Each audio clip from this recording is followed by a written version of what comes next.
Welcome to The Breakdown with Brodkorb and Becky, a weekly podcast that breaks down politics, policy, and current affairs. I'm Becky Scherr. And I'm Michael Brodkorb. Thank you for joining us live today or listening after the fact. We are joined today by two of our favorites, Will Davis and Preya Samsundar. As a reminder, Will is a political consultant with ARC Initiatives and previously served as research director for the Minnesota DFL. Preya is back again as well. She has worked for the MNGOP, RNC, and various campaigns of all levels. Today, we're going to break down last week's DNC convention. We will get into Minnesota's own Governor Tim Walz's speech on the big stage and the reception he received. We will discuss Vice President Kamala Harris's remarks and how her quote-unquote moderate tone has played. And we will even touch on the Michael of it all, which includes him infiltrating a DFL event down in Mankato to show his support for Walz. We will break down what polling looks like and whether Harris and Walz can continue their momentum post-convention. Then we will briefly hit on the recent dust-up surrounding the upcoming presidential debate currently scheduled for September 10th. We, of course, have to break down some of the recent quote-unquote scandals surrounding Governor Walz and his rise to fame. Lastly, we will discuss Speaker of the House Mike Johnson's recent visit to Minnesota. But before we get into it, I want to once again invite you all to join the Breakdown with Brodkorb and Becky at the 2024 MinPost Festival on September 28th. It's an exciting full-day event with speakers from Minnesota as well as some of national voices. The Breakdown will be hosting a live podcast in person at the event, and we'd like to invite you to join us. We will put the link in the show notes as well as on our social channels, and you can take advantage of a 30% discount by purchasing before September 3rd. Thanks for joining us and enjoy the show. I am going to start things by throwing it over to our Walz fan club co-chairs here. Governor Walz had his big speech last week. Will, what'd you think? Were you proud of your guy? Well, first of all, you forgot to mention I'm a columnist at townhall.com. Just kidding. That's right. Yes. And you were there, right? Will, you were Yes. in Chicago. Yeah, I was in Chicago. I was in the United Center for all the speeches, and specifically, I made sure to be there for Walz's speech. And yeah, I thought he was awesome. I thought he spoke like we kind of expected him to. He's very straightforward. He's very charming. He kind of has Midwestern dad vibes. I mean, everything everyone has said. I thought it was really cool. He flew in a lot of his former campaign staff. I mean, pretty much everybody. It was like a big DFL there.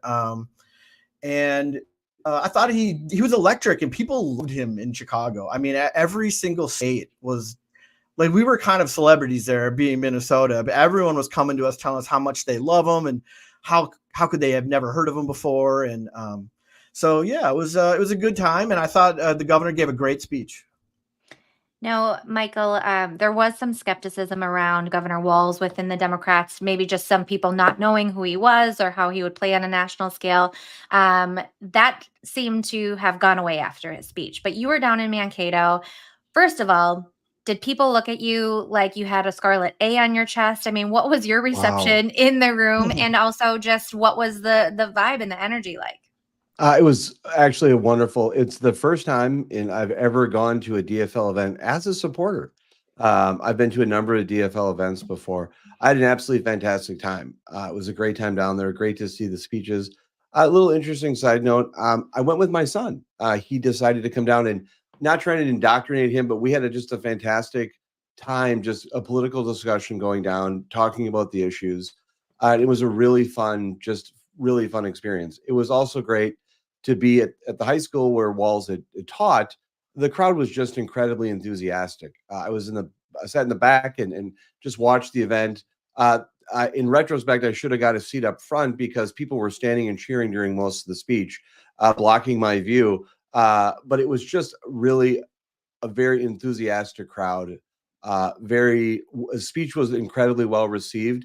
It was nice to see and connect with some people who had known the governor for so long, had him as a teacher, and they were just so overwhelmed by his speech and seeing him on the national stage. It was a great night. It was a great place to watch the speech. Preya, you and I, well, first of all, they certainly tried to portray, or effectively did portray, Walz as they leaned into the bio of it all, right? The teacher, the coach, Midwestern, rural, veteran, which if I was on the campaign, I certainly would too. we certainly know, some different, maybe have some different views about Governor Walz than our two counterparts here today. Right. What was your take on Walz during the speech and the energy and the content that he shared? It was very reminiscent of the 2018 governor's race, just kind of nationalized. I don't know if many folks here followed that race closely. I was working for the RNC at the time, working to support Jeff Johnson, trying to get him across that finish line. But it was that last ad that they put out. It was a digital ad they put out on Facebook. It was 2 minutes long. It was that kind of vibe that they were really good at portraying. And that's what Walz has always been very good at. It's something that, in some respects, Minnesota Democrats have kind of perfected. They don't talk a lot about issues or have a lot of substantive discussions when it comes to deep issues. They keep it very 30,000 foot overview, and they focus more on the bio and the Midwest niceties of it all, right?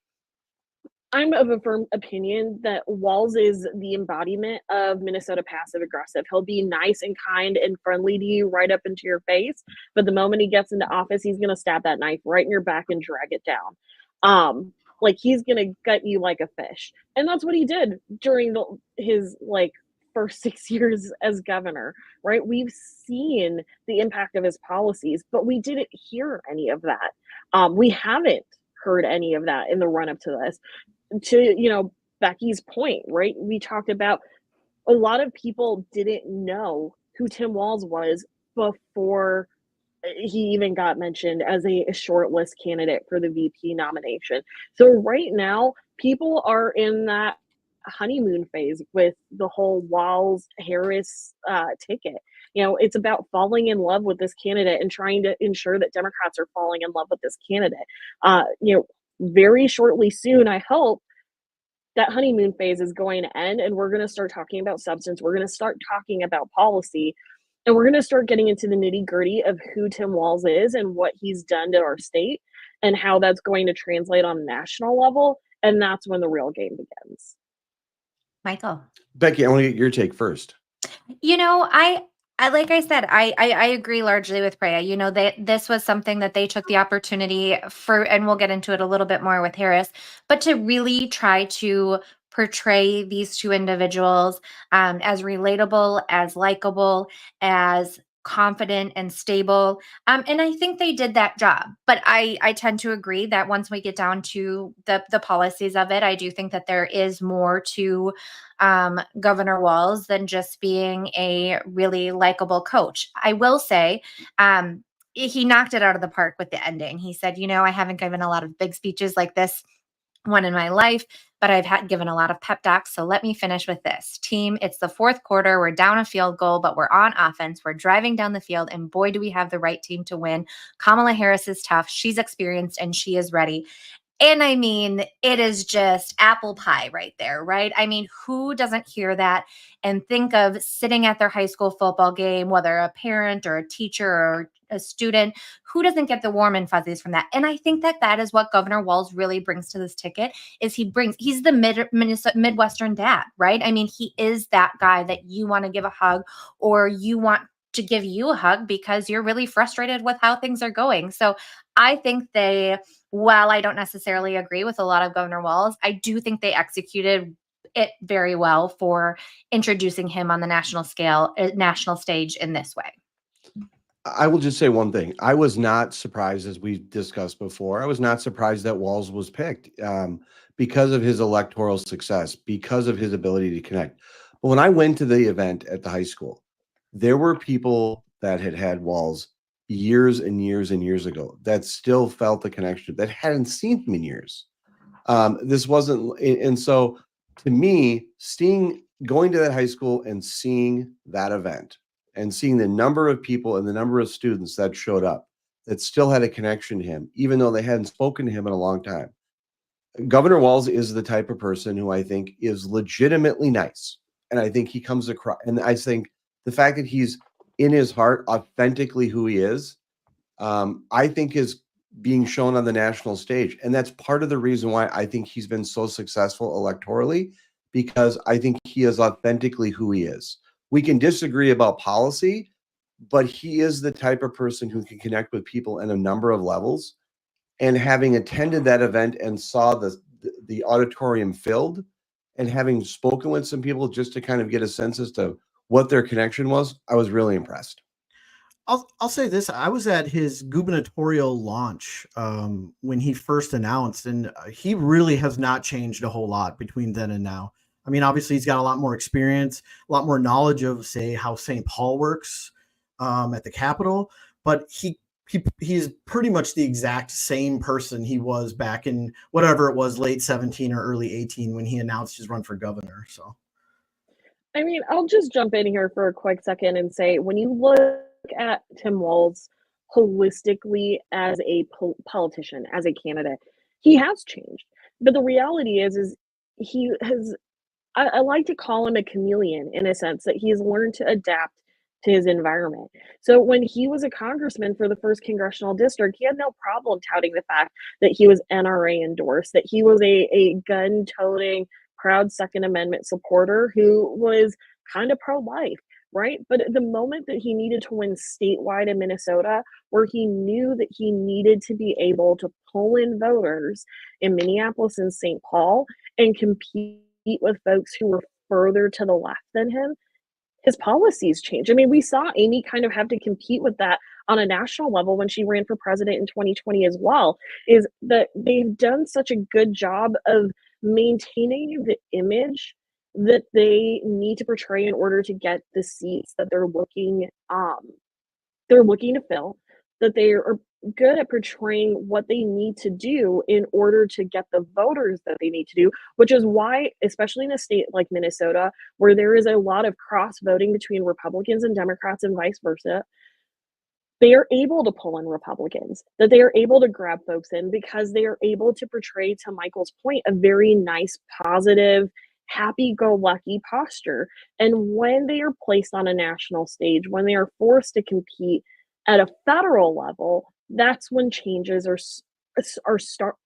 you start to see those changes, right? We saw it with Amy having to go further to the left on issues that, frankly, we never heard her talk about in the years that she had been a United States Senator, things she would never talk about when she's running on the campaign trail here in the Senate. We saw the same thing with Walz, issues that he never would have discussed, topics that he probably would have been further to the right, a little bit more moderate and finding consensus on. He was now moving further to the left. Why? Because the DFL endorsed Erin Murphy to be their candidate because she was far left enough. And now we're kind of seeing it again. Walz had to do whatever he needed to do to make himself appear more available, more likable, to help provide a softer contrast to the harsh realities of what Kamala Harris is. And so I think couple that with the fact that Josh Shapiro wasn't the right kind of Democrat at the right time for the Democrat Party on a national level, Walz was the candidate that they have to like accept. There really isn't a lot of other candidates that are going to fit the mold, that is going to provide the level of balance that the Democrats need on a national level to compete with the Trump JD Vance ticket. But more importantly, that is going to still stay in line with the policies that a Kamala Harris is going to need to portray to keep the folks on the Democrat side very happy. I would just say, Preya, surely your beliefs have changed and political stances on certain things have changed since 2018. As you meet more people and you hear more voices and you collect more information and you hear that maybe as a congressman in CD1, 90% of the people down there are pro-gun, whatever it may be. You come to the St. Paul Capitol and you're surrounded by, folks in the cities and progressives and people in the suburbs. And there's a lot more concern, maybe something you haven't heard. I mean, I'm glad that politicians change their mind on things and get better and improve themselves. I mean, obviously, sometimes it's very cynical, but I think in the case of Tim Walz, I think he came to St. Paul and heard a lot more different voices than he'd ever heard. It's why conservatives don't like sending their kids to college. You know what I mean? They don't like going to the U of M because they won't be conservative kids anymore. They're going to be, well, except for Preya, but a lot of times kids go there and they become, progressive, liberal, and that's a thing that's a concern. People. That's another argument we can have another day. Yeah. But Indoctrination. I thank you. But to Priya's point, this is one that I have said. I think I even use the same phrase that I think that he's a chameleon. And Ouch. we'll chat about Harris again here in a second. But one thing that Senator Tom Cotton said over the weekend, and actually him and Bernie Sanders agreed, is that it's not that they're changing their positions; it's that they're hiding their positions. And that's where Governor Walz, the issues that I have with him, because I agree. I think there are things. Especially with some of the cultural, social issues of abortion and gun control and different things. I do believe there's an evolution of politicians, and I do tend to agree that there are certain times you talk about things and that it's where it's the things that were enacted into law. If he would have said on the campaign trail, I'm going to go and piss away an $18 billion surplus and raise your taxes. If he were going to say on the campaign trail, I'm going to give healthcare and driver's license to illegal immigrants. If these are things that were not necessarily a change, but things that he just didn't talk about or hid or pivoted or spun. And that's something where, while I do applaud them because I think they were really successful, I think that at some point there is potential in the next 70 some days that it is going to wear away a little bit, that the warm and fuzzies are not going to be enough. And they're going to have to talk about the policies. And that is a part where, I mean, time will only tell if that changes the minds. I mean, Michael, I don't doubt for a second that a lot of his students and former teammates were there. But if you ask them about the policies that he's enacted as governor, I don't necessarily know that those are things that they know about or would agree or 100% support. And so that's something I think they knocked it out of the park, both with Walz and Harris at this convention, keeping them to be relatable and confident and that steady hand, and really contrasting that with what we're getting from the Trump-Vance ticket. But I tend to agree on the policy stance that I do think Walz has changed. And I think if we see more from them, in interviews and press conferences, we might hear a little bit more. I've read a piece today that there's some folks saying that Walz might not be doing too many interviews right now because they don't know that he'll necessarily back the same policies that Harris does. And so, this is a really tight schedule, right? He has got to study up and get backed of what Harris stands behind and what they're going to stand behind and move forward on as a ticket. But when we're looking at the convention, I do think it was overall successful. Yes, no question about it. And I was someone who had said that after the Republican convention, that the Republicans, that I thought that the Democrats were in chaos, and that there was, I thought Trump should have ended his speech around 30 minutes in. They were leaving unified and the Democrats were in chaos. That's not the case anymore. And so I think it's an entirely different foot race. Now, I will add this, and I don't mean to dwell on this too long, but I know we got a lot of stuff to get to. But, when Walz is on the campaign trail and Democrats are on the campaign trail, they say, we want paid family leave. We are going to bring you paid family leave. They say we want to have more funding in our schools. They say, free school lunches, those kind of things. I mean, those policy things, those are what people want. People elected them knowing that was happening. I mean, Mark Dayton got elected at one time talking about raising taxes on the rich. I mean, I think people are okay spending money and doing those things if it makes their lives better. Here's like the thing, right? Is like, we can talk about paid family leave here for a second, and to a certain extent it was fine until there was the sleight of hand that we see with a lot of Democrat policies, right? The second shoe always drops. We're having I think it's Deed having to increase the payroll tax that was initially set by the legislature for paid family leave, because guess what? It wasn't enough. Well, what do you expect when they have to create a whole new department with 400 people? That's not necessary for paid family leave. There were a million other options they could have gone that were more cost effective and beneficial to Minnesotans, and they didn't go that route. We can talk about that for a second, but we can also talk about the fact that Tim Walz in 2022 said, hey, we have a $19 billion surplus. He got up on Esme Murphy's show on Sunday morning and said, hey, I'm going to give every single family $2,000. Doesn't matter what your income is, because this is your money and we're going to give it back. And what happened? Families who make less than $75,000 got $500. So, I mean, that's the kind of sleight of hand that we are constantly dealing with a Tim Walz-led Democrat Party here in the state of Minnesota. How can Minnesotans trust, and how can our nation trust, that Tim Walz isn't going to pull the same sleight of hand that he did with Minnesotans to get reelected the last time.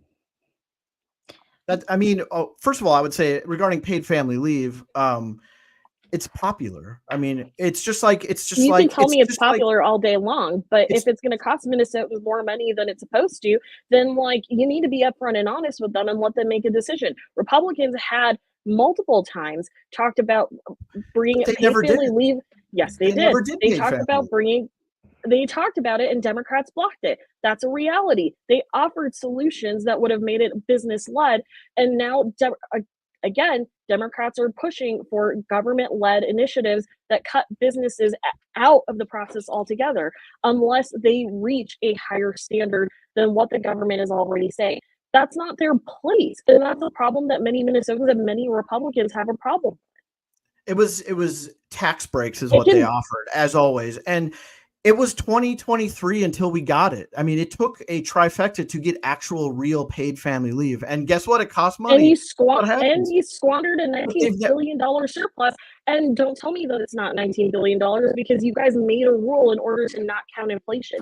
That's, again, it's the sleight of hand that we can talk about all day long. But the reality is that this trifecta has hurt the state of Minnesota. It has driven businesses out of state. It has made Minneapolis an absolute ghost town. And Democrats and Tim Walz need to be held accountable for it. That is the bottom line.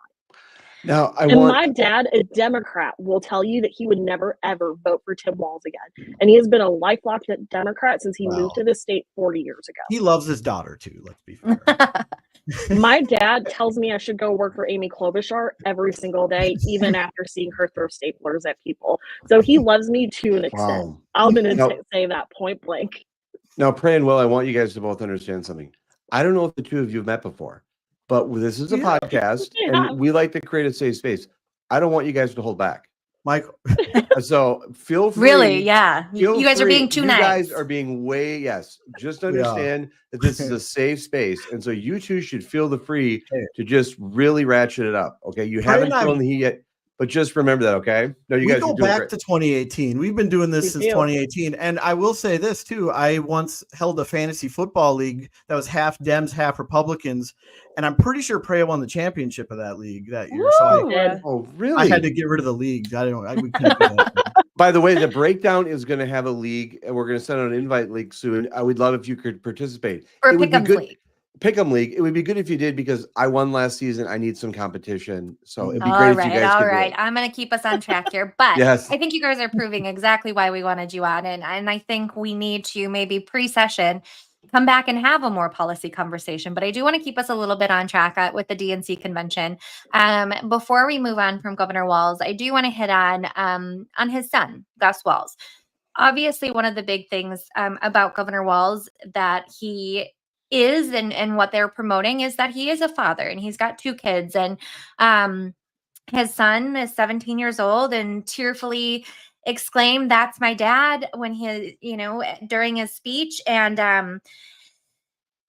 it was really, really terrible and horrifying to see some of the backlash and response from Republicans. And Coulter, who, unfortunately we have to claim as one of the Republicans on our side, has tweeted something and then took it down. But there was a lot of really inexcusable, inappropriate reactions to that. This is a kid, regardless of his background, this is a kid who, how can you not, like, it literally makes me want to cry just thinking of it. How can you not want to cry when you see your dad potentially being the second most powerful person in the country, giving a speech and having tens of thousands of people in the room cheering him on and supporting him and backing him? How can you not be sobbing and tearful and excited and joyful and proud?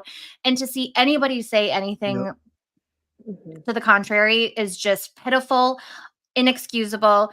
Kids are off limits. They should always be off limits. He did not choose this. Their daughter did not choose this.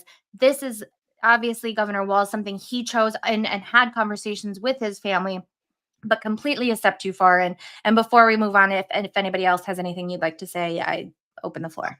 I would say this, when I saw it, I had 2 feelings on it. One, like my heart jumped into my throat because it was just genuine and real and very sweet moment. A kid loves his dad. Like, that's great.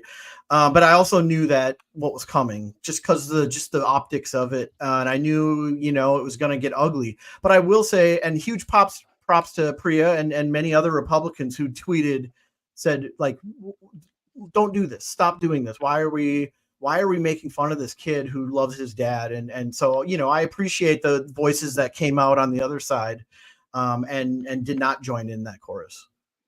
Yeah, as the former Trump staffer here, I will say that it was a darn shame. I mean, to Becky's point, it was a beautiful moment. I would hope that anyone who has the ability to have a great achievement, whether you agree with the policy or not, this is a huge moment for Tim Walz, regardless of whether you like him or not. And as you guys can clearly see, I'm not a fan. But I also think that it's a huge moment for him. It's a huge moment for our state and for that family. And for his son to be able to show and express his emotions in the only way that he knows how, it is something that should be celebrated. And it's a darn shame that we as Republicans, and I think it's a larger point on messaging from our side of the party that I think Michael and Becky, both you would agree with me on this, that we have to have a serious conversation going forward on how we message as a party, because we are clearly losing on that front. But it is a shame that is where the messaging of our party has now gone, where we're no longer talking about the policy issues, and trust me, there are plenty of them. We're no longer talking about the policy issues. We are now making fun of a child who is 17 years old, who is nonverbal, who is celebrating a moment regardless of whether we agree with him or not, that we cannot allow that family to have that moment of celebration. Well, Preya, I saw your tweet. I know Becky and I had DM'd about it and talked about it a bit. It was horrible. It was horrible to see. What I would say is, I think you guys summarized it well, but I just want to compliment everyone on this chat, the three of you, and then so many other people were just wonderful about policing that rhetoric. I don't want to belabor the point, but it was a sincere, authentic moment that gets to a larger topic about how I think politics has become so dehumanized, which I'm going to talk about a little bit later in the show. But I think you guys covered it well. Kudos to Gus Walz, the Walz family, for how they handled it and for being enthusiastic and showing the support and love that family has for each other. I do want to move on here. So we broke down Governor Walz's speech. Now let's break down Vice President Harris's speech. Similar to what we talked about already, there was a political article that I read that said, if you were looking for a litany of policies, you'll have to look elsewhere. But as a speech whose goal was to connect with the broad impulses of the electorate with repeated avowals of the American greatness and to present the nominee as a no-nonsense, tough-minded leader who holds the same values as most Americans, it accomplished its purpose. Michael, I want to start with you. You were also on MSNBC over the weekend to talk about this. And one of the lines you talked about was that this was not a speech from a Democrat, but an American. Can you chat a little bit about that and your reaction to this as a Republican who resonated with Harris's speech? I thought it was a great speech. I don't agree with the vice president on all of her policy, but the connection that I was made was her talking about being a president for all American, independent of whether they voted. Her support for the rule of law, her support for the Constitution, her dedication to democracy. Those are big issues. And I would encourage, I know that there's disagreement with Republicans on issues, but that resonated with me. There was so much. And the approach that she gave her speech, there's going to be disagreements on policy. And I welcome there to be disagreements on policy. But her speech was, I thought, an absolute home run in terms of inviting people into the discussion. I think the Democratic National Convention did a lot by inviting Republicans into the discussion. It's something that the Republican National Committee used to do a lot of. Jeane Kirkpatrick, Ambassador to the United Nations, under Reagan, she spoke at the, I think she spoke at the 84 convention as a Democrat. And it was that coalition of Reagan Democrats that helped propel Reagan to a victory in 80 and a massive victory in 84. That's what the Harris Walz campaign is building right now. And so I thought the speech allowed, there was enough for people that wanted to hear a speech and see her take the stage. I thought it was an absolute home run.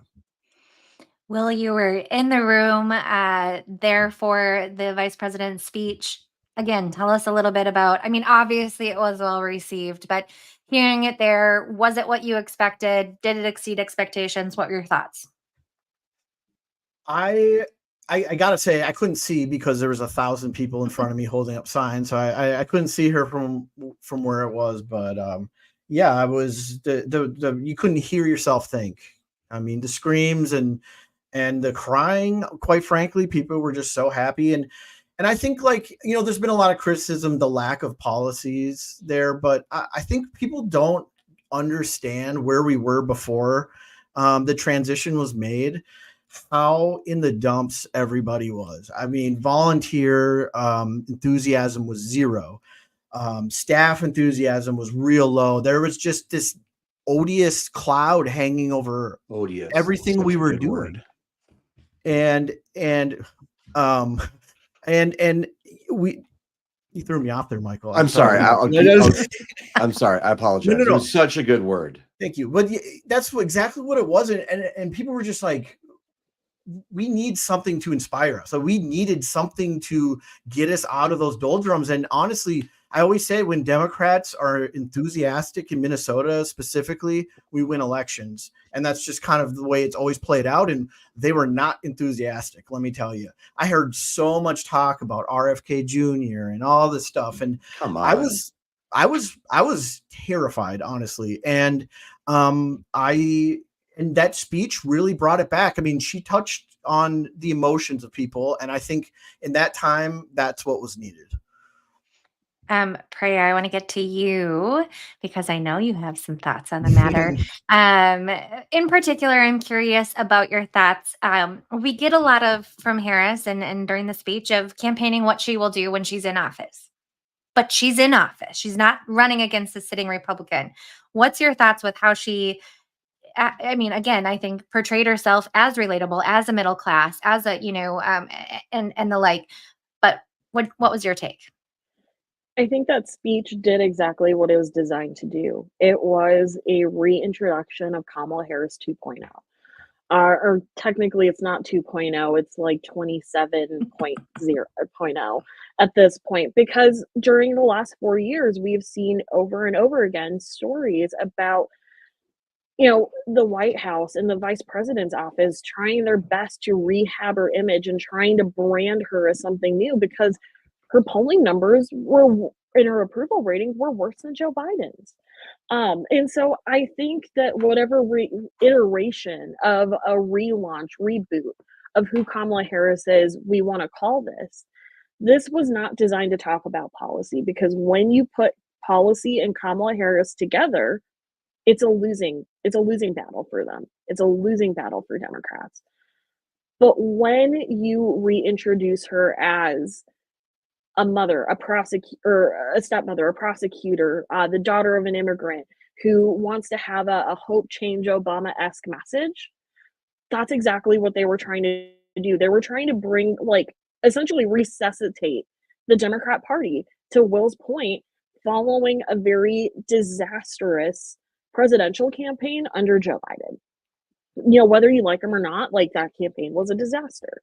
And so this was their kind of moment. This was a make or break moment for the Democrats nationally. Could they relaunch Kamala Harris into something that was acceptable and somewhat palatable for Democrats? Because let's be honest, she wasn't palatable to them in 2020. She didn't even make it to the Iowa caucuses. With no votes behind her now, they essentially crowned her as the next candidate, and they had to make her a likable candidate. And so I think they succeeded in doing just that. To Michael's point, when you talk about, her speech where she says, she's, loves the Constitution, law and order, all yada yada. That's great. If you want to look at policy, like the words don't match up with the policy. And to your point, Becky, we're exactly in that same place. And I think once we get over this honeymoon period of every Democrat and some independents dropping to their knees and thanking God and saying Hail Marys because they're not having to run with Joe Biden at the top of the ticket. Once we get past that period, it's going to be, okay, what did you do as border czar? What did you do to, institute law and order? There are going to be Democrats who are going to say, well, she was awful as a prosecutor, laughed in my face as, she sent me away for life in prison. There are Republicans who are going to say, yeah, well, you supported and encouraged people to donate money to the Minnesota Freedom Fund, which let rapists, killers, and robbers out onto our street to terrorize our community after whole city blocks got burned down, right? It's gonna be a no-win situation when we get to the policy. But this was not about policy. This was about a make or break moment of resuscitating the Democrat Party with less than 100 days to go, saying, okay, we have a candidate. We need to make her viable. We need to make her likable because nobody liked her before. We need to make her likable, and now we need to take on Donald Trump. And I think that's exactly what their convention did. That was the purpose of the speech. They accomplished it. I do think that one of the things I saw in an article that a Wall Street Journal columnist and former GOP speechwriter Peggy Noonan was complaining that they're stealing our Republican themes, right? The faith and the patriotism, which is something that I do think they did successfully and was a little surprising to me because I don't necessarily think that their audience, that's really the audience at the DNC convention. But I do think it played well. I mean that in the way of a lot of, I don't think you think we hate America? No, Is that what you're I'm saying saying? I don't think that aside from, I don't necessarily think that a lot of, maybe I could be 100% wrong, but I don't think a lot of true blood Republicans watched the breadth of the DNC convention. And so I think that they were successful in doing that. And I think it does speak to some of the undecided voters in the middle. But one thing that I was surprised about, pleasantly, I will say, I think it was impressive. And again, I think the folks, the speechwriters and the strategists around this earned their money and then some, was a little focus on national security. I think that's something that is a lot of Americans are concerned about, and rightly so. And the last night of Harris's speech, they had Leon Panetta, former Secretary of Defense and CIA director. They had Mark Kelly, former Navy combat. They had veterans on. And Harris very strongly said, as commander-in-chief, I will ensure America has the strongest, most lethal fighting force in the world, and I will fulfill our sacred obligation to care for our troops and their families, and I will honor and never disparage their service and their sacrifice. And I think that's something that it's not something that's in my top list of 5 things that I expect to hear from a Democratic nominee on stage at an event like this. I think it is important to hear, and I think they did a really good job in trying to pull at some of these folks, some of the topics that are important to folks. Again, not in deep policy, dives here, but it was something that was just a little surprising to me and something that I wanted to note here. Any other general thoughts of what she said, how she said it? And I mean, overall, while I don't support her or her statements or her policy stances on a lot of things, I do think, again, like Preya said, she did exactly what she needed to do, and she did it well. Agree. We also last week talked a little bit about any celebrities that we would see. We certainly saw Mindy Kaling. We had, different ones come out. Oprah, I think, was the biggest one. The biggest surprise. I read an article that said even when they brought her out to, she was wearing masks and sunglasses and hoodie, to go up and kind of practice a little bit and kind of passed by Speaker Pelosi. And Pelosi didn't realize who it was at first. And so I thought it was a funny little story, but good on Oprah. She's a Chicago gal. And so that was exciting to see for sure. I'm sure very fiery there, Will. I got to meet Sean Austin, the guy who Rudy, the guy who played Rudy. Oh, wow. Yeah, he was there. And the DFL party, we had Boys to Men played, which was Yeah, it was a big time at the House of Blues. There was a lot of that. Lil Wayne was there. Obviously, he had DJ'd some shows the night before, and then he came out for Georgia. Yeah, they were kind of all over the place. I saw some like Instagram celebrity who I didn't know who he was, and all kinds of stuff. All kinds of big celebrities. My Boys to Men throwback. Oh, go ahead, Preya. No, you go ahead. I was just going to say my Boys to Men throwback is 2010 when I was on the Emmer campaign and, spending every day of the state fair at the state fair. Boys to Men came and played at the Kugel stage. Like they were just kind of getting back. And I was like second row at that. And it was one of my favorite memories here. Michael, though, I know you had a comment you wanted to share about the second gentleman's speech. I thought the speech that I wasn't prepared for, but really left a good mark with me because, Harrison Walls did a great job. But I want to give a shout out to Doug Emhoff, who I thought gave just an absolute home run speech.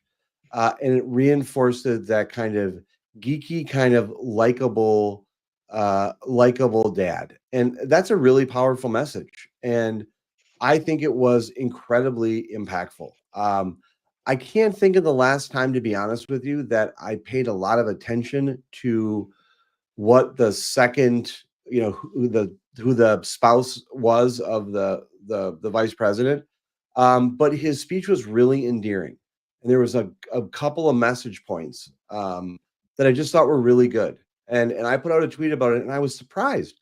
Of all the comments that I put out during the Democratic National Convention, it was my comments about Doug Emhoff's speech that triggered the most DMs with people like, what the hell's wrong with you? And I just thought it was a great speech. And I thought he did a great job. And I thought it was a really just a good approach. And you could tell, and that's where I think the Democrats and all their speeches. And again, to be bipartisan, Becky, we had a lot of discussions on the Republicans doing a great job on some speeches. But I really just think I want to just give a shout out to Doug Emhoff because I know he's listening to the podcast. He did a great job. Doug Emhoff joined the DFL on the GOTV tour in 22 with our big gaudy bus and made a bunch of speeches across the state. And I swear, behind the scenes, he is such a dad, and he talks football with you. He talks trash about, college football, and he slaps you on the back, and he's like trying all this like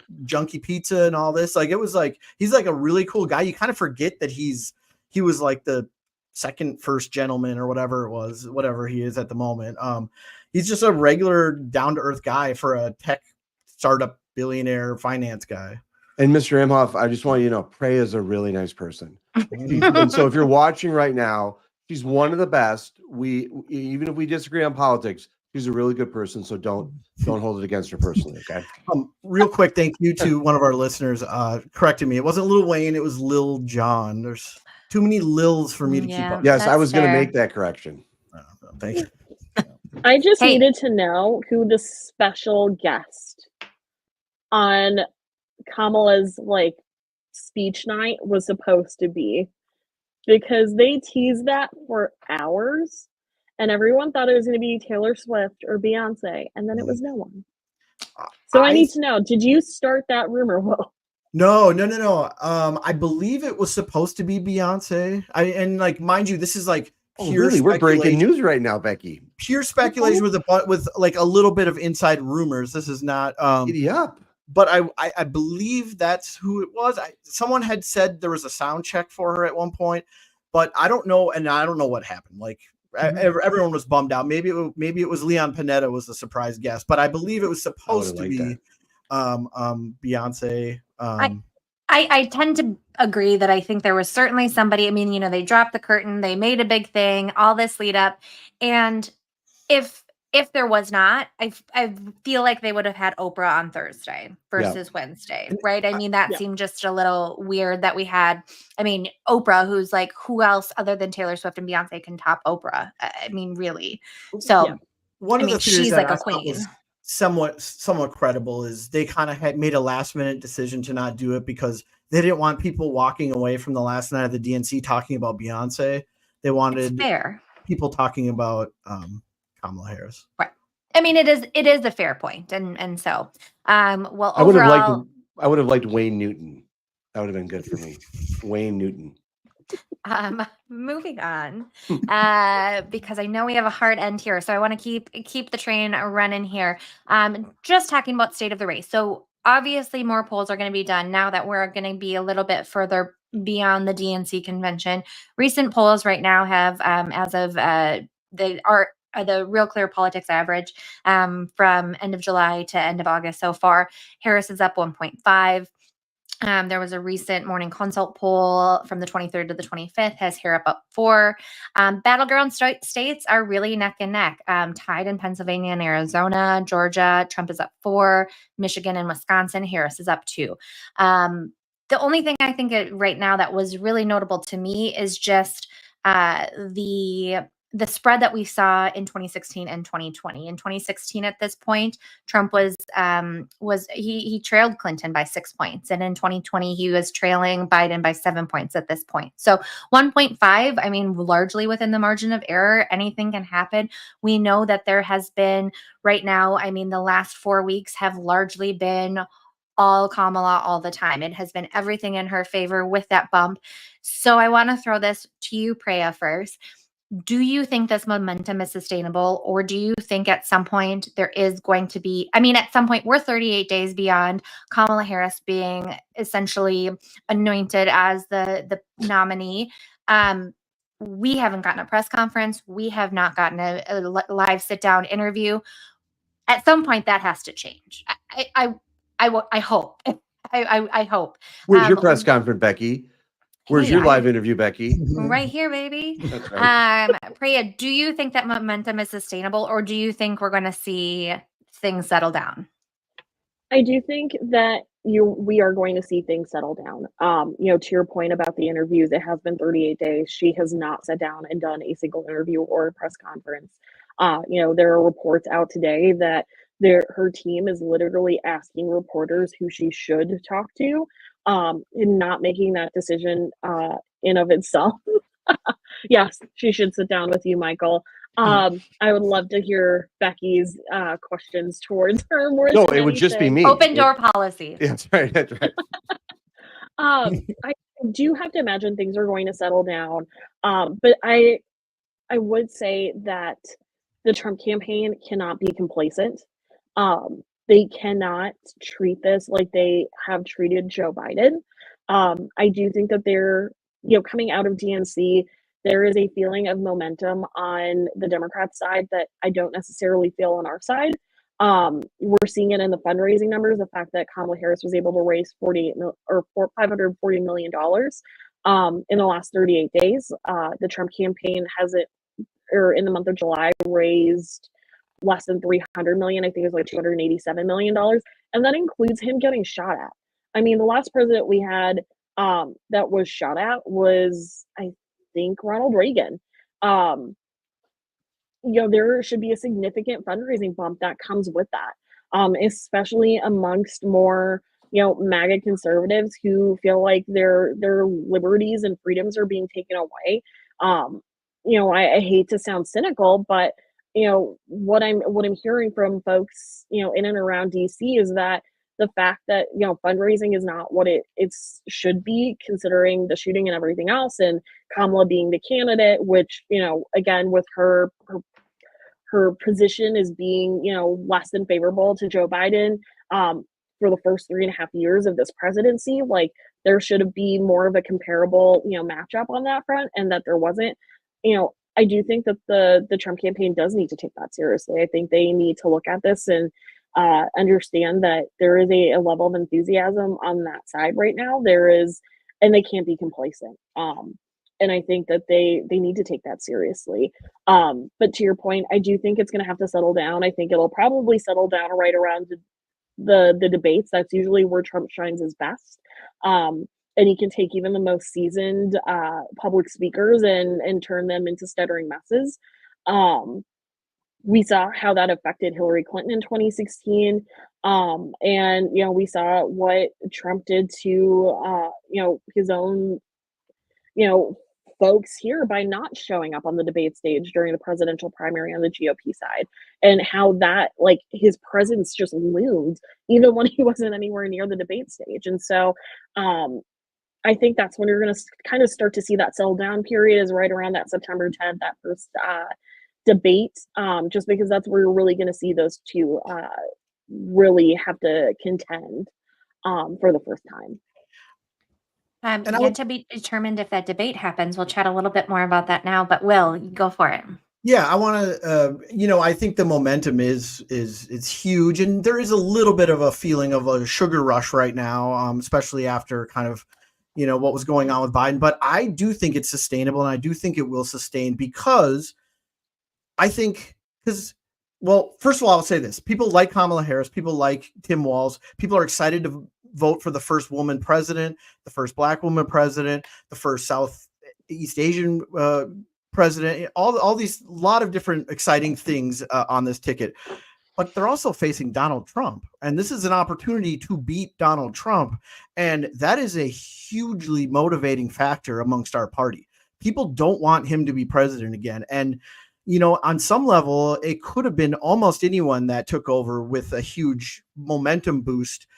I think there's a lot of things about Kamala Harris, which she was on that ticket for a reason, that people do like, and that's why it was her and not somebody else. But a big piece of this is Donald Trump, and people can't stand Donald Trump. People have left the Republican Party. We may know some here because of Donald Trump, and I just think that is going to light a fire under people's butts until Election Day. Was that breaking news? Michael, have you left the Republican Party? No, he's a Republican. Republican Party. No, I'm still here. Yeah. I'm just giving you a hard time. Your thoughts, Michael? Do you think that this is the sugar rush? Do you expect it to even out? And let's get into that debate and conversation. I would say a couple things. We had that episode with John Rouleau and Mark Drake, and Mark was the first one to kind of use that, at least on our show, the phrase sugar high. The honeymoon, I think, is still going on. The sugar high is still lasting, and I think it ends at some point. The sugar high always does end, and the honeymoon phase will end. The question is when, but this prolonged effort is continuing, and I will say, I will lean a little bit to that conversation and note something that I think part of the reason that's happening is because the contrast is Donald Trump. Elections aren't held in a vacuum. I think one of the biggest things that the Trump campaign and Republicans have going against them is their candidate is Trump. This would be an entirely different race if Republicans, I think, had taken the advice of Nikki Haley or other people and someone else. There'd be another person. We'd be talking about an entirely different race. And so ultimately, I think part of the reason that the sugar high is still going and the honeymoon phase is going is because the alternative to Harris and Walz is Trump and JD Vance. And I think that's what's prolonging that a bit. I will just say real quick is that it's the other shoe too, right? Like there are Democrats who are voting or independents that are voting for Donald Trump because of Kamala Harris. There are people that look at the last 3.5 years of this Biden-Harris administration and are firmly in the Team Trump camp. I mean, there are Democrats, there are folks that don't pay attention to politics or aren't voting that I know within my own circles who don't normally care one way or another, and they're like, yeah, no, we're voting for Trump this time, or I didn't vote for him last time around, but we're voting for him this time. And I think as much as that can probably be said true for Kamala Harris, that Trump is a driving factor, I think for Republicans, the Kamala Harris factor is just as prevalent. I'd be willing to stack the two up. I don't know anyone at all. Yeah, even inside my liberal elitist bubble, I don't know anyone who would have even considered voting for Donald Trump because Kamala Harris is at the top of the ticket. But I'm sure there's a couple people out there. I do want to hit on that debate a little bit. We are seeing, we chatted a couple weeks ago. Harris and Trump re-agreed, obviously because Biden and Trump had previously agreed. They agreed September 10th was going to be the ABC debate. It was agreed to the same rules as the previous one: no studio audience, 2 commercial breaks, microphones that would be turned off when the candidate is not speaking. The Harris campaign is now saying that they believe the candidate's mic should be live. Senior advisor with the Harris camp said, "Our understanding is that Trump's handlers prefer the muted microphone because they don't think their candidate can act presidential for 90 minutes on his own." We talked a little bit about this prior to the first campaign, and I do think that largely the muted mics was beneficial to Trump. Now, Trump disagrees with his team, maybe a little off the cuff, said, "Well, I think they can be live." But Jason Miller, senior advisor with the Trump campaign, said that it was agreed to the same terms and should be upheld. Anybody feel strongly about this? I mean, it seems a little silly, right? Like, if you agree to it, let's agree to it. Why are we changing the rules in the middle of the game? I think it should just be your time to argue the facts, in my mind, are over. Anybody disagree? Do we think that they're going to change? Or do we think it's just going to be canceled and one of them's not going to show up? I would just say this very quickly. As the one person on this podcast right now who wore a chicken suit about skipping debates, I feel that I'm the resident expert on whether someone is technically skipping a debate or not. But I'll defer to others' wisdom. I think the challenge here is that the Biden campaign and the Trump campaign had to agree on this. Harris gets out, and now there's some changes. I fundamentally think there's going to be a debate. I don't think that Trump. There's going to be a debate. I don't know how many there will be, but there'll be a date. Yes, they re-agree. My understanding is it was Biden and Trump had agreed. When Harris became the nominee, debates were up in the air. Then they were announced like 10 days ago that, yes, September 10th is confirmed. They're both there. You don't confirm that if you're still working out the details. Then you're not confirmed. So confirming and both sides saying, we are confirmed, September 10th is the debate, that to my mind is wrapped up in a tidy little bow. You've lost your opportunity to figure out the specifics. Well, I would say two things. One, I hate the mute button just generally because I think you're letting the muter decide the tone and tenor of the debate, and a debate is supposed to be between two people, not two people and a guy with a mute button. And I would also say, careful what you wish for, because Kamala is a very excellent debater. I don't know. I watched every second of the DNC primary back in 2020, and nerd. Well, yeah. And she was cutthroat in that. I mean, she went after Joe Biden very hard, which I was stunned when he picked her as VP because of how tough she was on him. And that was the one takeaway after 2020 that I would have told you, I said, is how tough of a debater she is. I would argue, though, she had a significant more time to prepare, right? I mean, this is something that is a downfall of the Harris camp is the shortened time schedule. And we have seen a lot of stumbles from Harris when she is given the opportunity to not speak from a teleprompter or written script. And so I tend to agree. I like the back and forth. I think the mute button obviously is beneficial to Trump and his team for a variety of reasons. My biggest thing is just now kind of they're going back in the debate on debates, and I'm kind of over it. So I think there's going to be a debate. I think they'll stick to it. We'll see what happens, and maybe we have you guys back on to analyze that because it's going to be fiery either way. She may be a tough debater, but Preya is tougher, I think, to be honest with you. You guys are throwing heat today. That's why I'm just staying out of the way. I don't understand why she is so objected to the mute mic, because, and I know folks on this podcast will disagree with me on this, but I would say that I think it actually benefits Kamala, because if you look at 16 and 20, what were the biggest takeaways of the night when Trump was on a debate stage with an opponent? What were the most memorable lines?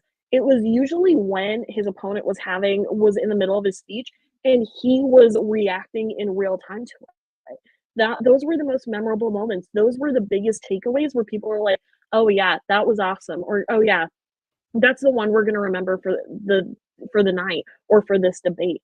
And those were usually the little moments that ended up swaying those debates in his favor. So I actually think it's a poor choice for the Harris team to be saying that they don't support the muted mic situation, because I think in the long run, it's going to impact them negatively, because that's where Trump will shine his like brightest. I think that's I a like fair the take. point.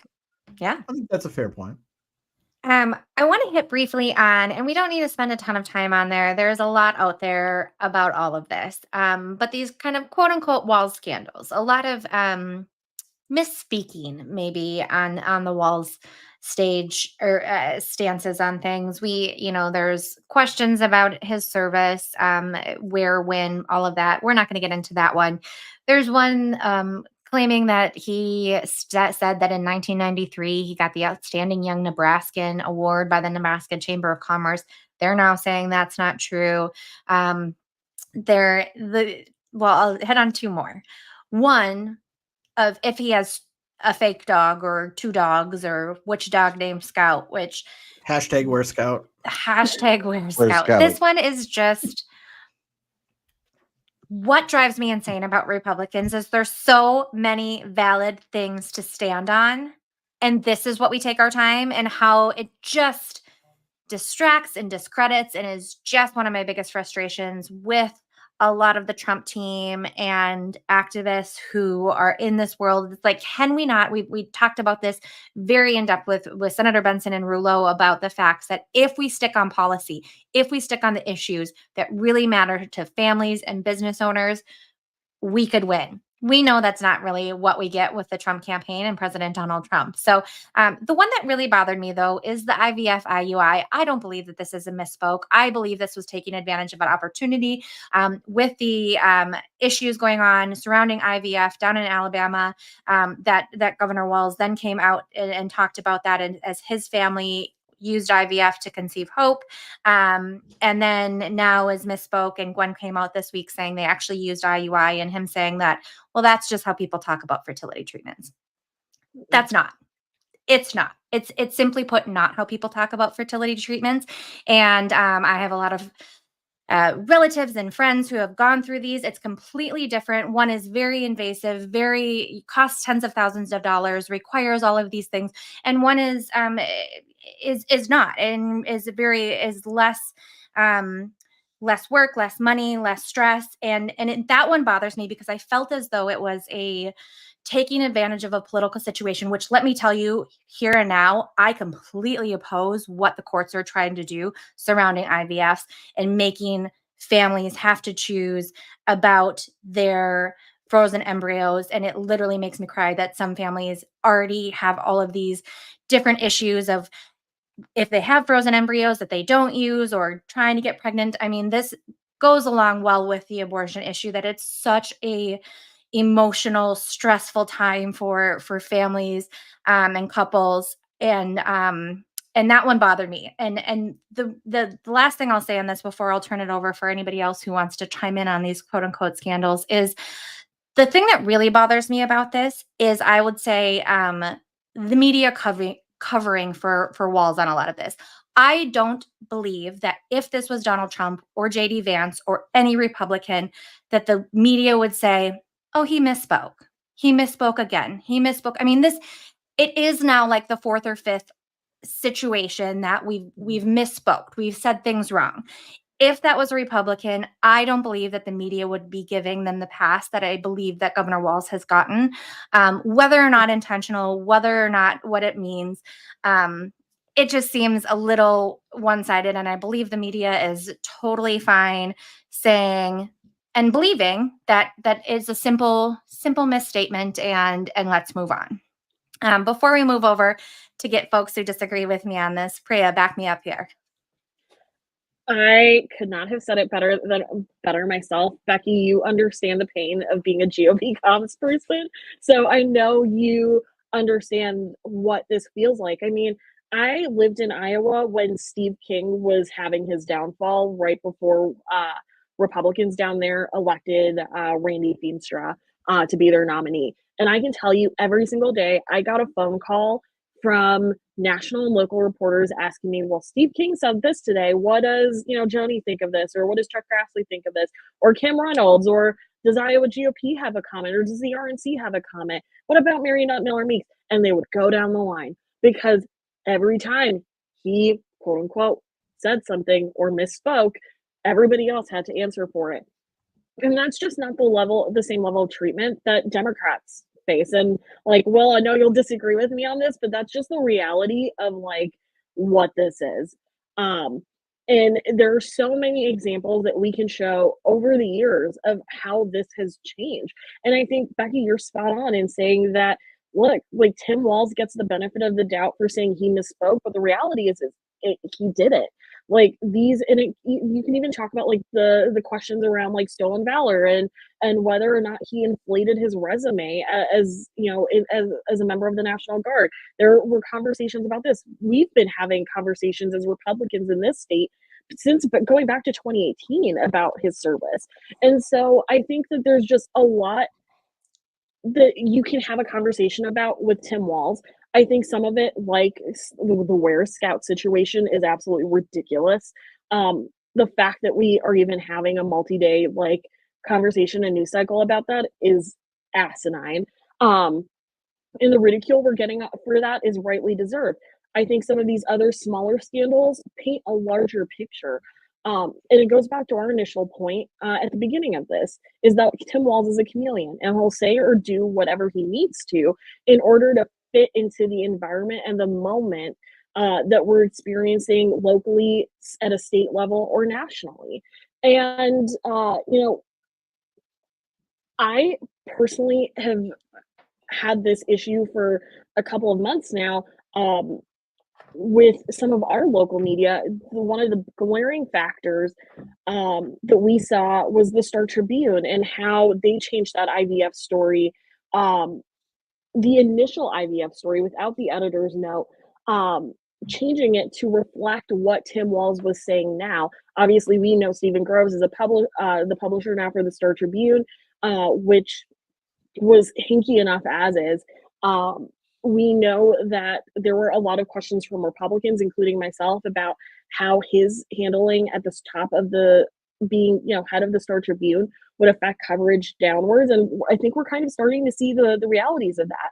And at a moment where they had an ability to show that they were objective and were actually willing to work to be fair with both sides of the aisle, I think that does a lot of credibility and damage to the Star Tribune and their brand.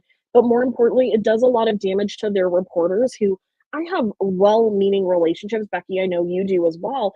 Well-meaning relationships with these folks who are genuinely trying to do their job.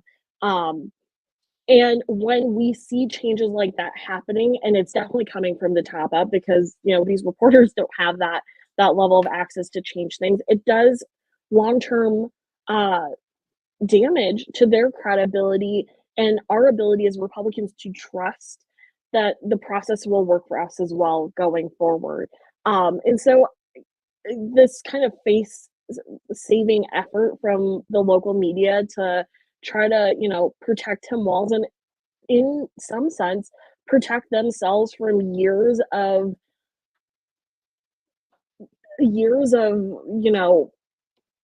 positive, friendly coverage of Tim Walz and his administration.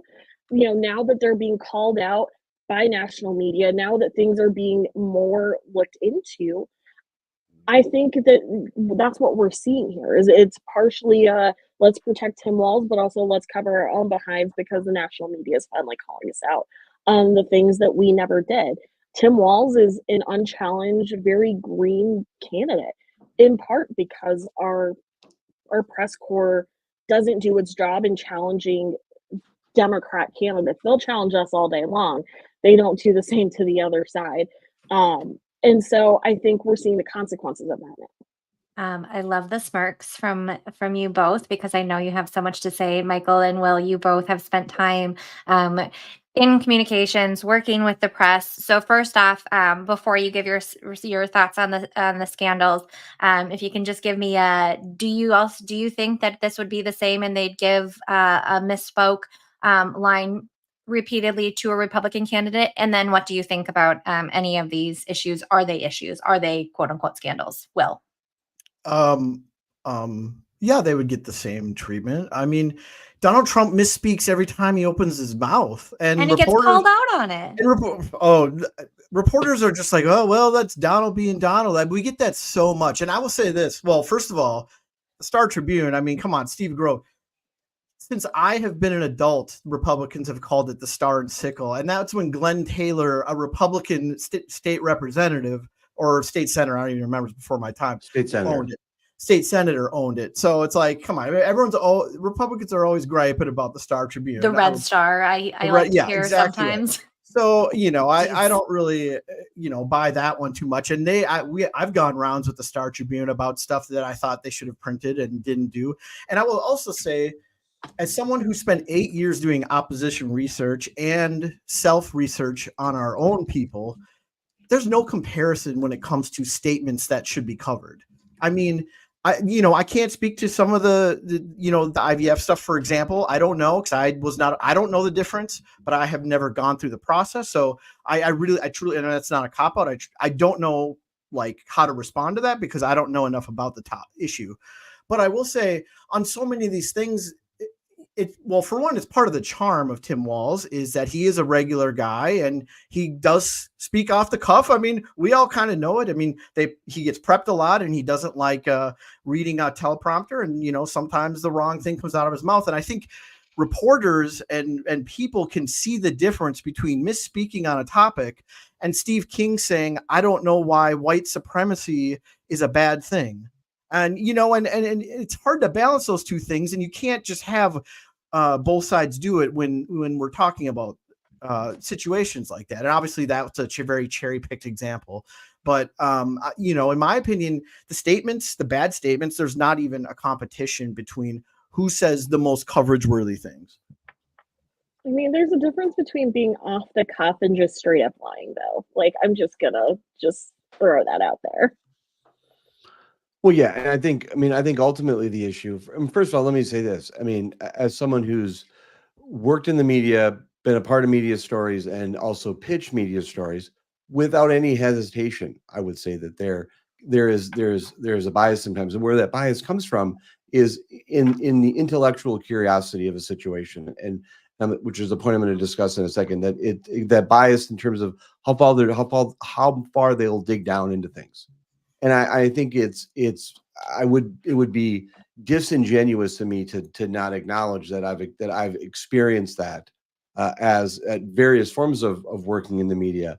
And I think that it's interesting because as someone who was a part of the vibrant kind of independent blogosphere and other things that were here, there were a number of stories that were broken by liberal bloggers and conservative bloggers on a variety of subjects that eventually made their way into the mainstream media that sometimes they passed on. And so it's never been easier, I think, than it is right now at this moment for people to offer an alternative view, an alternative perspective. They can live stream things. They can go out with, anyone who has an X account can go out and push a narrative on something. Here's the challenge right now that I think Republicans are having is that there is a limited amount of oxygen every day that people are going to get attention to. And Republicans right now have done a few missteps on Walz. I mean, the story with Scout yesterday was just preposterous. And I was asleep. I had a early morning and then was taking a nap a little bit yesterday morning. My wife explained it to me. I'm like, what are you saying? There's a fake dog? And then I had to call someone else who had to kind of walk me through that. How much time is being spent right now by Republicans going out with that type of ridiculous commentary, that type of ridiculous thing? And ultimately, they're sucking the oxygen out of the room by pushing these ridiculous narratives, and the other, I think, more important contrast issues are getting missed. And that's something that Republicans who are not supporting Harrison Walz are going to have to address, because that was a tactical mistake.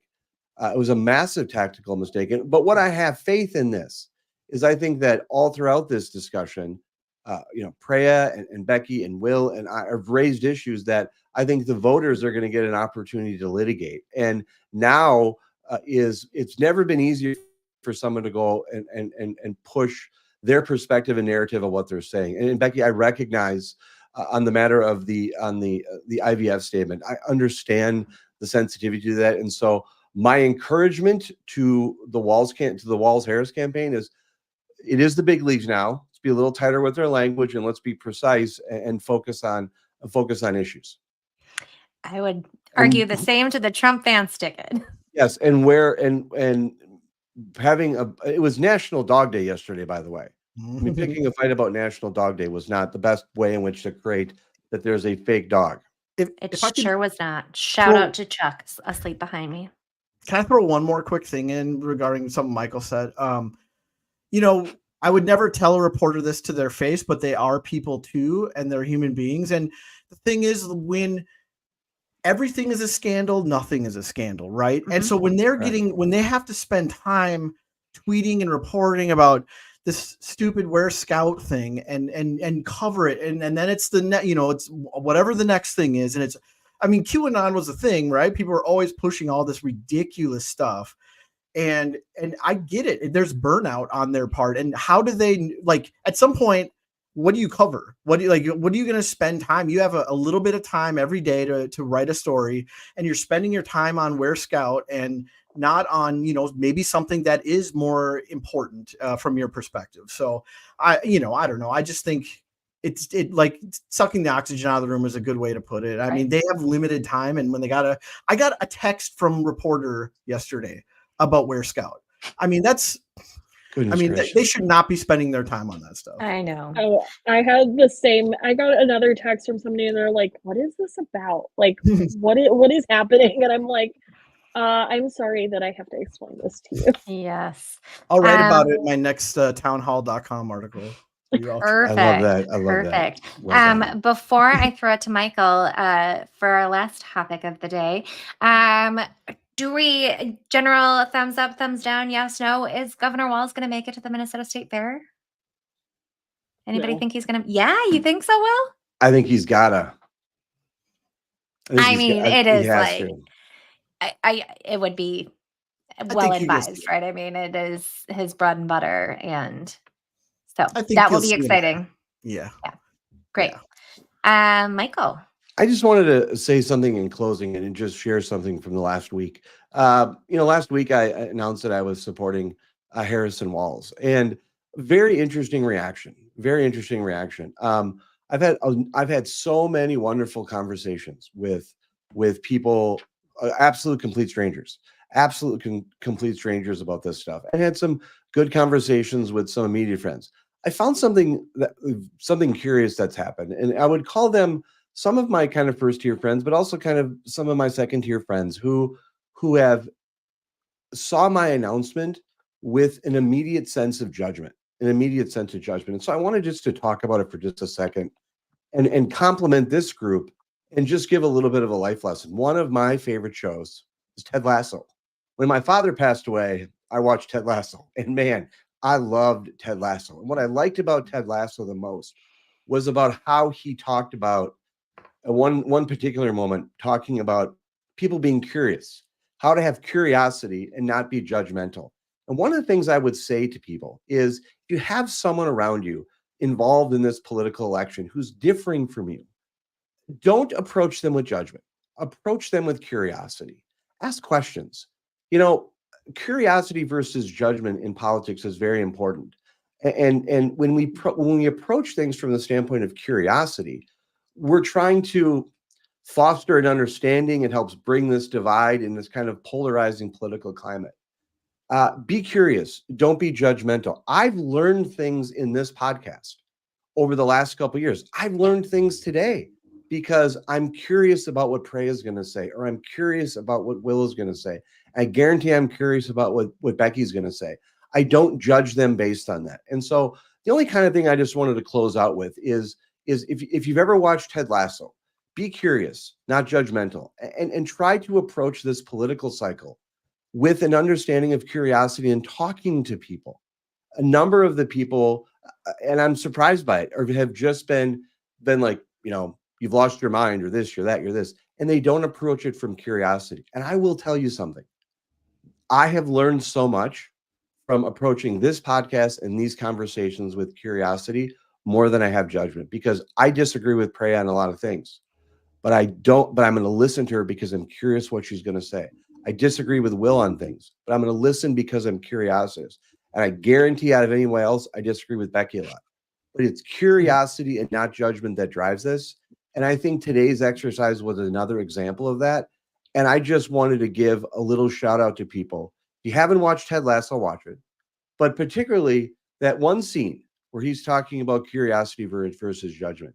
And if we could just be a little bit more curious with each other and a little less judgmental, I think we'd be in a better spot. Now, Becky, now let me be very clear with you, Becky. Your food takes are garbage. There's no curiosity and there's all judgment in this. But I think that this show is a perfect example of this. I mean, Preya, you just threw the heat at Will, and Will just threw it right back. And that's the type of thing that we need to foster. And I think today was an absolutely perfect example of what I hope other people do. And I think that's a great reminder. First of let's also hat tip to them saying that Ted Lasso's coming back for a Yes! fourth season. So that's exciting. But it is really great. I mean, you're right. These two threw the heat at each other, have done so for the last few years. And I guarantee you guys could go have a beer tonight and it wouldn't be awkward, right? Like we can respect our stances and respect our viewpoints and what we do for a living, and still understand that there is room to have those separating opinions. And so, Michael, I apologize that you have to go through that. I think that is unacceptable and really, really sad to hear. But thank you for sharing, and thank you for throwing back to a great reminder from a good episode. And I want to thank everyone again for listening to the Breakdown with Brodkorb from Becky. Before we go, show some love for your favorite podcast by leaving us a review on Apple Podcasts or where the platforms where you listen. The Breakdown with Brodkorb and Becky will be back next week with another action-packed episode. Thank you so much for watching. Thank you so much for listening. Bye.